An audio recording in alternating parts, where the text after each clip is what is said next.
সবাইকে শুভেচ্ছা। আমরা দ্বিতীয় খণ্ডের অধ্যায় 3 থেকে আলোচনা করছি। পার্ট 1, প্রসবোত্তর কাল ও মায়ের দেহের স্বাভাবিক পরিবর্তন।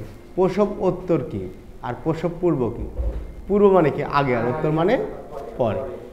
তাহলে প্রসবের পরে মায়ের দেহের যে স্বাভাবিক পরিবর্তন ঘটবে এবং কি কি কমপ্লিকেশনস, কি সাইন সিমটম দেখা যেতে পারে, সেই বিষয় নিয়ে আজকে আমরা আলোচনা করব।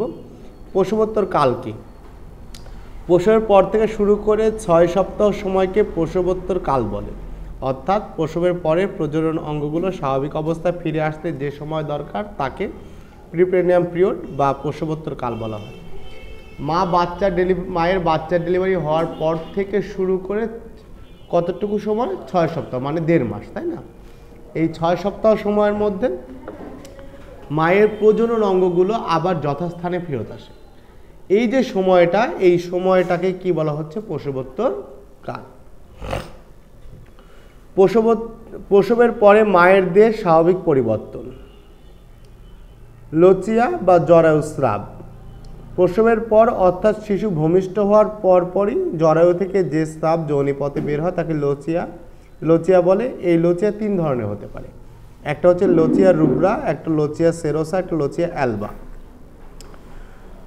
লচিয়া 3 সপ্তাহ অব্যাহত থাকে এবং বিভিন্ন মহিলাদের ক্ষেত্রে বিভিন্ন পরিমাণে হয়। প্রথম সপ্তাহে লচিয়া লাল রঙের থাকে এবং একে লচিয়া লুব্রা বলে।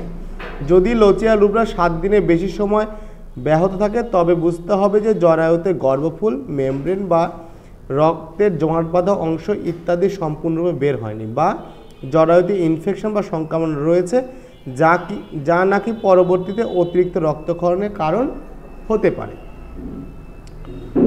পরবর্তী সপ্তাহে লচিয়ার রং একটু গোলাপি হয়, এতে রক্তের অংশ কম থাকে এবং সিরামের অংশ বেশি থাকে বলে একে লচিয়া সেরোসা বলা হয়।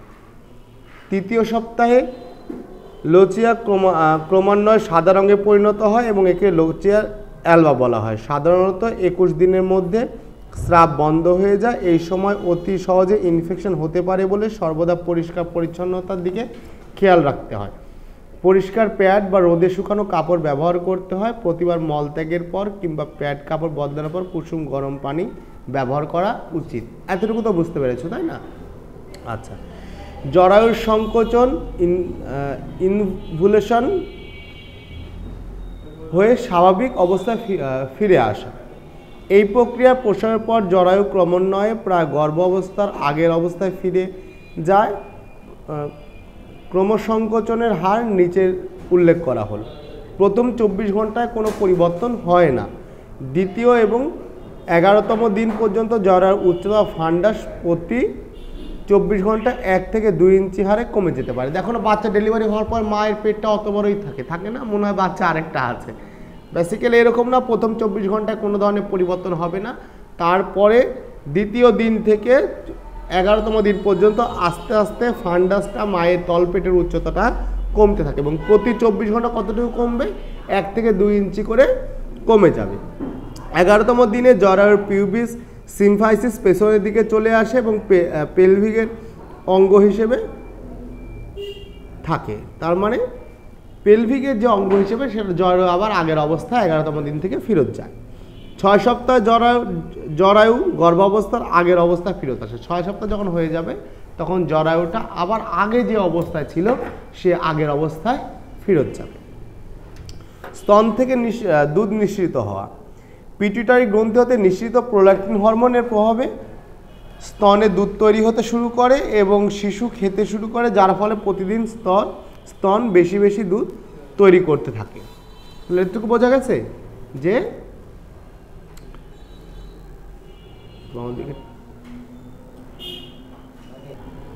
তাহলে কি বললো? স্তন থেকে দুধ নিঃসৃত হওয়া।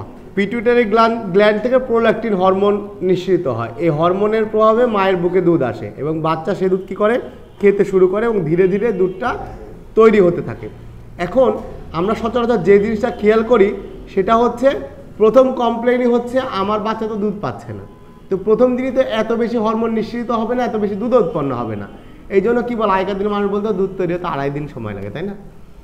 কথা বলতে একটা যুক্তি আছে, মানে মিনিমাম 48 ঘন্টা সময় লাগবে এই হরমোনটা নিঃসৃত হতে এবং সেখান থেকে আস্তে আস্তে দুধটা তৈরি হবে। প্রসব পরবর্তী ব্যথা। প্রসবের পর 48 ঘন্টা প্রসূতি জরায়ুতে ব্যথা অনুভব করে থাকে, যা জরায়ুকে ছোট হয়ে আসার জন্য বা সংকুচিত জনিত কারণে ঘটে থাকে। এটা এক সন্তানের মায়ের মানে প্রাইমিপেরা, যেটা প্রিমিপেরা বলি আমরা, প্রিমিপেরার চেয়ে অধিক সন্তানের মায়ের মাল্টিপেরার মধ্যে বেশি হয়। এক্ষেত্রে মাকে আশ্বস্ত করা এবং প্রয়োজন হলে বুটাপিন ট্যাবলেট মানে হাইসোব্রোমাইড ট্যাবলেট বা বড়ি খেতে দেওয়া যেতে পারে। পেলভিক ফ্লোর বা বস্তিকঠোরের তলদেশ, নারী দেহের যে স্থানে জরায়ুর মুখ, মূত্রাশয়, মলাশয়, মলদ্বার, প্রসবনালী, যোনিদ্বার, পেরিনিয়াম অবস্থিত, সেই স্থানকে বলা হয় কি পেলভিক ফ্লোর বলা হয়। গর্ভধারণের পর থেকে এই স্থানটি প্রসারিত হতে থাকে, বিশেষ করে যখন গর্ভস্থ শিশুর প্রসব পথ দিয়ে বের হয়ে আসে তখন ওই স্থানের সর্বাধিক প্রসারণ ঘটে। মায়ের প্রসবোত্তরকালে এই স্থানের সব কিছু আস্তে আস্তে সংকুচিত হয়ে স্বাভাবিক অবস্থায় ফেরত আসে। যখন বাচ্চা থাকে তখন বাচ্চা বড় হওয়ার ফলে তো ওই জায়গাগুলো প্রসারিত হয়, পরবর্তীতে আস্তে আস্তে আবার সেই জায়গাটা আগের অবস্থায় ফেরত আসে, সেটা বলছে। পেটের চামড়া, গর্ভকালে পেটের চামড়া সর্বাধিক প্রসারণ ঘটার ফলে প্রসবের পর পেটের চামড়া কুঁচকে যাওয়া লাল রং ধারণ করে, কিন্তু বেশিরভাগ ক্ষেত্রে মায়ের পেটে এক প্রকার স্থায়ী দাগ পড়ে যায়, যা সারা জীবন থেকে যায়। আচ্ছা, প্রসব পায়খানা, প্রসবের পরে 24 ঘন্টা মা বেশি পরিমাণ প্রস্রাব করে। গর্ভধারণে ও প্রস্রাবের ফলে মূত্রথলির মলদ্বার শিথিল হয়ে পড়ে, ফলে কোষ্ঠকাঠিন্য ও প্রসব করা অপারগত দেখা দেয়। বেশি অসুবিধা না হলে স্বাভাবিকভাবে নিজ থেকে ঠিক হয়ে যায়। প্রয়োজন অনুযায়ী উপদেশ দেওয়া যেতে পারে, যেমন পেলভিক এক্সারসাইজ নিয়মিত করলে এই অবস্থা থেকে পরিত্রাণ পাওয়া যায়। যেহেতু প্রসারিত থাকে সেহেতু প্রসাবটা এর ঘন ঘন হয়, আর প্রসাবটা মনে হয় যে প্রসাব করার পরে কিছুটা প্রসাব আটকে আছে, কোষ্ঠকাঠিন্য হয়, এই ধরনের সমস্যা দেখা দেয়। তো এটা আপনি ঠিক হয়ে যাবে, যদি ঠিক না হয় তাহলে পেলভিক এক্সারসাইজ করতে হবে।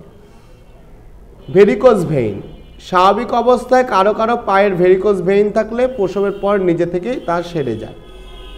তাহলে আজকের পাঠ থেকে আমরা কি জানলাম? প্রসবোত্তর কাল ও মায়ের দেহের স্বাভাবিক পরিবর্তন। আগামী দিন এই পাঠ 1 পড়ে আসবে। ধন্যবাদ সবাইকে।